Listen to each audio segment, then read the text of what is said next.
Brasília acordou diferente naquele dia. Não porque surgiu uma nova denúncia, não porque alguém foi preso, mas porque aconteceu algo que analistas políticos, jornalistas e até integrantes do próprio governo admitiram nunca ter visto antes. Pelo menos não com essa dimensão. Os 27 superintendentes regionais da Polícia Federal, um de cada estado do Brasil, assinaram juntos uma nota pública. Uma manifestação coletiva, coordenada, formal, defendendo o diretor-geral, Andrei Rodrigues. Defendendo a autonomia da corporação e, nas entrelinhas, mandando um recado direto a quem estava tentando interferir nas investigações mais importantes do país. 27. Todos. Quando uma polícia inteira faz isso, algo muito sério estava acontecendo nos bastidores. E o nome desse algo tem um rosto conhecido: o ministro do Supremo Tribunal Federal, André Mendonça. A Polícia Federal, segundo apurações de jornalistas que acompanham de perto os bastidores do STF, estava cada vez mais desconfortável com a forma como Mendonça vinha conduzindo sua atuação como relator dos casos mais rumorosos do país: o escândalo do INSS e o caso do Banco Master. 2 inquéritos que envolvem bilhões de reais desviados, aposentados lesados e conexões com figuras do campo bolsonarista. O desconforto não era de um delegado isolado, era da cúpula. E quando a cúpula de uma instituição como a Polícia Federal fica desconfortável, o sinal de alerta acende para todo mundo. Só que desta vez, esse sinal foi ignorado por tempo demais. Até que alguém acendeu a luz dos bastidores, e o que apareceu iluminado deixou muita gente sem palavras. Vamos falar de fatos, só de fatos, porque neste caso, os fatos já são suficientemente graves para dispensar qualquer exagero. O ministro André Mendonça é o relator dos inquéritos do INSS e do Banco Master no STF. O papel de um relator é claro: analisar os pedidos do Ministério Público e da Polícia Federal, autorizar ou negar medidas dentro do que a lei permite e conduzir o processo até o julgamento. Quem define para onde a investigação vai é a polícia e o MP, não o juiz. Quando o juiz começa a apontar para onde investigar, ele deixa de ser árbitro e vira jogador. E jogador não pode julgar o próprio jogo. Mas foi exatamente isso que aconteceu. Segundo a apuração da jornalista Daniela Lima, que conversou com mais de um ministro do STF, André Mendonça passou a se reunir pessoalmente com delegados vinculados ao caso do INSS. Cobrou esforços direcionados a temas que ele considerava prioritários. Pediu investigações mais avançadas sobre uma advogada chamada Roberta Lutzinger. Orientou frentes de apuração que não passaram pelo crivo do MP nem foram solicitadas pela própria polícia. Isso por si só já seria inédito. Mas não parou aí. O ministro colocou delegados da Polícia Federal para trabalhar dentro do seu gabinete, no STF, fisicamente. E um dos próprios ministros da corte comentou em conversa reservada: polícia dentro de tribunal nunca é bom. São 2 organismos com funções muito diferentes. Eles precisam estar distantes para que não haja confusão. Alguém da cúpula do STF disse isso, sobre o colega de Mendonça, mas ainda não acabou.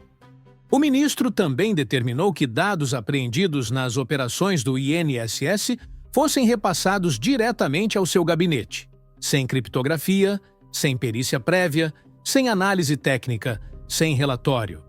O gabinete de Mendonça passou a analisar dados brutos, incluindo o celular de Roberta Lutzinger, antes mesmo de a PF garantir que essas informações não foram adulteradas.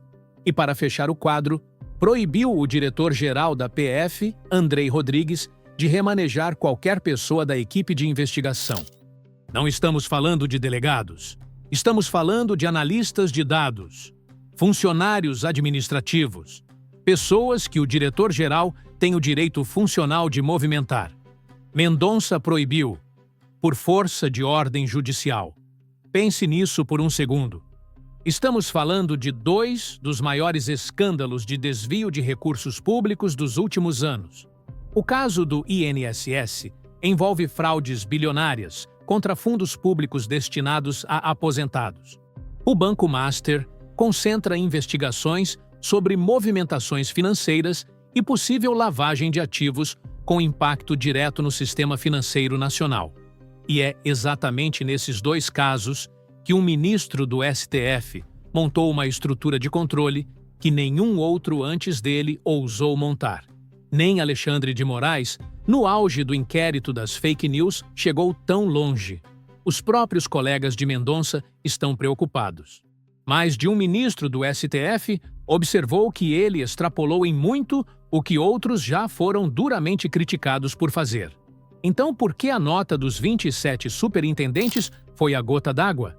Porque ela respondeu a algo que a Polícia Federal não tolera: a tentativa de criar uma investigação paralela dentro do gabinete de um ministro que não prestasse contas ao comando da corporação.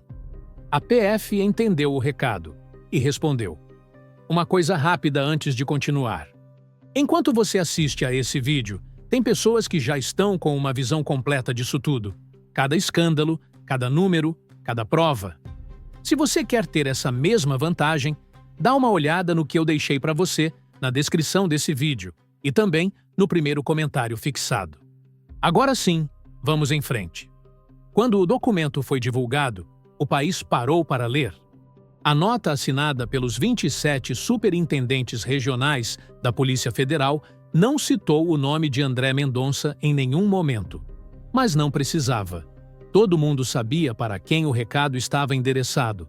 O texto afirmava que a corporação atua com base na Constituição, na legalidade e na imparcialidade. Que as investigações não seguem interesses políticos, ideológicos ou pessoais. Que a independência técnica e a autonomia administrativa da PF precisam ser preservadas. 27 superintendentes. Um texto coletivo. Uma mensagem que o Brasil inteiro viu. Isso não é reclamação de corredor. É uma declaração de guerra institucional travada nos termos mais formais possíveis. E o governo entendeu a gravidade na mesma hora. O ministro da Justiça, Wellington Lima Silva, foi convocado para uma reunião de emergência com Mendonça. O advogado-geral da União, Jorge Messias, entrou como mediador. A reunião aconteceu, e o que vazou dela revelou algo importante. Segundo o que chegou à imprensa, Mendonça expressou ao ministro da Justiça sua preocupação com a independência da Polícia Federal.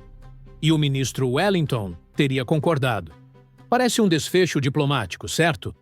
Só que aqui tem um detalhe que muda tudo. Como pode um ministro que proibiu o diretor da PF de remanejar funcionários, que instalou policiais dentro do seu gabinete, que orientou linhas de investigação e exigiu dados sem perícia? Como pode esse mesmo ministro ir a uma reunião, dizer que está preocupado com a independência da Polícia Federal? Quem estava realmente ameaçando a independência da PF? A avaliação que circulou nos bastidores foi dura. O ministro da Justiça e o advogado-geral da União foram engolidos pela assessoria de Badgent-Faz. Imprensa de Mendonça. A narrativa favoreceu o ministro do STF, mas a realidade dos fatos contava uma história diferente. E aqui vale entender por que essa reunião nunca teria como resolver o problema. Wellington Lima é ministro do Executivo. Jorge Messias chefia a AGU. Nenhum dos dois tem poder constitucional de conter um ministro do STF. O máximo que o governo pode fazer é pressionar politicamente. E pressão política, sem consequência formal, raramente move quem se sente intocável. Por isso, a reunião foi um curativo numa ferida que precisava de cirurgia. E por isso, a PF percebeu que precisava de uma resposta que o governo sozinho não tinha condições de dar. Porque Andrei Rodrigues não estava sozinho. A PF inteira estava com ele. Quando uma instituição de Estado fecha fileiras dessa forma, publicamente e formalmente, com 27 assinaturas, ela envia uma mensagem que vai muito além do conflito pontual. Ela diz: existe um limite. E esse limite foi ultrapassado. E foi exatamente nesse momento que o jogo virou. Porque até ali, Mendonça estava na posição de quem avança. Cada decisão era uma jogada ofensiva. Ele expandia seu perímetro de atuação sem encontrar resistência formal. Mas quando 27 superintendentes assinaram aquela nota, o avanço parou. De repente, Mendonça deixou de ser o protagonista que comanda o jogo para se tornar o alvo de uma resposta institucional coordenada. O governo precisou intervir. A imprensa passou a apurar cada detalhe. Os colegas do STF ficaram desconfortáveis. E o ministro, que avançava em silêncio, precisou ir a uma reunião explicar suas próprias ações. É por isso que eu digo que Mendonça vai chorar. Não porque alguém vai puni-lo amanhã, mas porque o tabuleiro virou. E quem estava na ofensiva agora defende. E é exatamente por isso que tanta gente se confunde quando esse assunto aparece. Uma peça sozinha nunca mostra o tamanho real da história. Para quem quiser ter isso reunido de forma mais clara, eu deixei um presente na descrição e também no primeiro comentário fixado. Mas continua comigo, porque ainda tem mais. Aqui é onde a história deixa de ser uma disputa entre poderosos e começa a dizer respeito a você. Pensa numa aposentada que trabalhou 40 anos, pagou o INSS durante toda a vida ativa e dependia daquele benefício para pagar remédio, aluguel, comida, e que teve o dinheiro desviado por um esquema de fraude que funcionou por anos dentro de um órgão público. Esse escândalo existe. Essas pessoas existem. E as investigações que poderiam responsabilizar os culpados são exatamente as que estão no centro dessa crise. Vamos falar de cadeia de custódia. Quando a Polícia Federal apreende um celular ou qualquer dispositivo com dados, existe um protocolo rigoroso antes de qualquer pessoa ter acesso a esse material. É como um lacre. As informações precisam ser copiadas com segurança, analisadas por técnicos e registradas em relatório. Tudo para garantir que nada foi mexido, apagado ou acrescentado no caminho.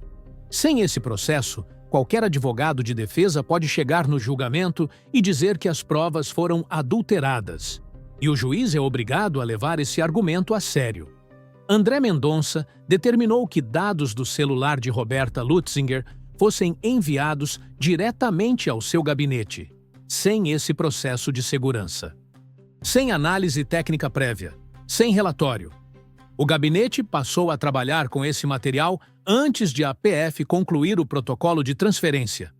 Na prática, isso significa que investigados com provas contra eles poderiam sair ilesos do julgamento. Não porque são inocentes, mas porque a forma como os dados foram acessados tornou o material inadmissível. O crime ficaria provado nos bastidores e impunido na sentença. Não é especulação. É o que aconteceu com parte das provas da Lava Jato. Nós já vimos esse filme e sabemos como ele termina. Os culpados ficam soltos, os agentes que investigaram ficam expostos e o público fica com a sensação amarga de que o sistema falhou de propósito. Na Lava Jato, os erros foram cometidos por excesso de velocidade e ambição política. Aqui, se o problema se confirmar, o erro teria sido cometido por um ministro do STF que deveria ser o guardião das regras, não quem as contorna. Mas tem algo ainda mais grave que poucos estão conectando. Os mesmos processos que Mendonça concentra nas mãos são justamente aqueles em que os investigados têm vínculos com o campo político que o indicou ao STF. Enquanto a investigação sobre o filho do presidente avançou com velocidade e visibilidade pública, as apurações sobre Flávio Bolsonaro e sua relação com o Banco Master, que envolve o empresário Daniel Vorcaro, e movimentações financeiras milionárias com suspeita de lavagem de ativos, permaneceram num ritmo completamente diferente.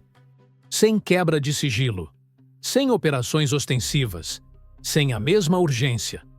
Por que o sigilo bancário do filho do presidente foi quebrado com rapidez, enquanto o sigilo de Flávio Bolsonaro, com provas públicas de ligação com Vorcaro e com o esquema do Master, ainda não foi tocado? Não existe resposta técnica que justifique essa diferença. Os fatos estão disponíveis. As apurações existem. a assimetria é visível. E quando a balança pende sempre para o mesmo lado, a palavra que define isso não é coincidência, é seletividade. O próprio ministro afirmou publicamente que não existe segurança jurídica no Brasil. E quando perguntaram se essa afirmação vale também para suas próprias decisões, o silêncio foi ensurdecedor. E é exatamente esse silêncio que explica o que vem a seguir. O tabuleiro mudou, e André Mendonça sabe disso. Com a PF fechada com Andrei Rodrigues, o governo pressionado, os colegas no STF demonstrando incômodo público e a imprensa apurando cada detalhe, o espaço de manobra do ministro ficou significativamente menor do que era há 2 semanas. A questão agora não é mais Mendonça vai recuar? A questão é, quem vai colocar o limite formal? Será o presidente do STF, Edson Fachin, o Ministério Público Federal, por via processual, o plenário da Corte, que pode rever os atos do relator, ou o próprio governo, por articulação política mais dura? Cada caminho tem seu peso e sua trava. O impeachment exige a aprovação do Senado, uma casa controlada por forças com seus próprios interesses nas investigações em curso. O MPF pode questionar os atos de Mendonça, mas o PGR Paulo Gonet foi indicado num contexto que deixa dúvidas sobre sua disposição de confrontar o STF. O plenário da Corte é o caminho com mais chance de resultado concreto no curto prazo, mas exige que outros ministros exponham publicamente a discordância com um colega, o que tem custo político interno alto. E o governo pode pressionar, mas pressão política sem consequência formal raramente move quem se sente intocável. O caminho mais provável não é um ato único e definitivo, é uma pressão acumulada da PF, do governo, da imprensa, dos colegas de corte, que vai estreitando o espaço de Mendonça até que recuar se torne a única saída sustentável. E esse processo já começou. O que está em jogo não é apenas uma briga entre um ministro e um diretor de polícia. É a definição de onde termina o poder de um relator do STF e onde começa a autonomia de uma instituição de Estado. É a resposta para uma pergunta que o Brasil ainda não respondeu. Quem fiscaliza os fiscalizadores? E enquanto essa resposta não chega, os aposentados do INSS continuam esperando. As provas do Banco Master continuam num limbo técnico e jurídico, e Mendonça continua acumulando decisões que os próprios colegas olham com desconforto crescente. A diferença agora é que todo mundo sabe que a PF não vai dobrar. Andrei Rodrigues tem 27 superintendentes do lado dele. Tem a corporação fechada. E tem algo que Mendonça subestimou: a capacidade de uma instituição de resistir quando entende que sua autonomia está sendo ameaçada por quem deveria protegê-la. O que vem por aí nas próximas semanas vai definir não apenas o destino dessas investigações, vai definir o equilíbrio de forças entre o Supremo e as demais instituições por um bom tempo. E você vai querer estar aqui quando isso acontecer. Então, ativa o sininho. Porque esse é um daqueles momentos em que ficar de fora da conversa é ficar para trás. Se esse vídeo abriu um ângulo que você não tinha visto em outro lugar, compartilha com alguém que também precisa entender o que está realmente em jogo. Não apenas quem está brigando, mas por que essa briga importa para cada um de nós. A democracia não é um espetáculo, é uma construção permanente. E quando as instituições começam a disputar espaço fora dos limites legais, é o cidadão quem paga a conta. Se você assistiu até aqui, isso já diz muito sobre você. Agora, imagina ter acesso a tudo isso de forma organizada, com fontes, com provas, para usar quando precisar. Eu preparei exatamente isso e deixei na descrição desse vídeo e também no primeiro comentário, fixado como presente. Compartilha esse vídeo com quem precisa ouvir essa mensagem.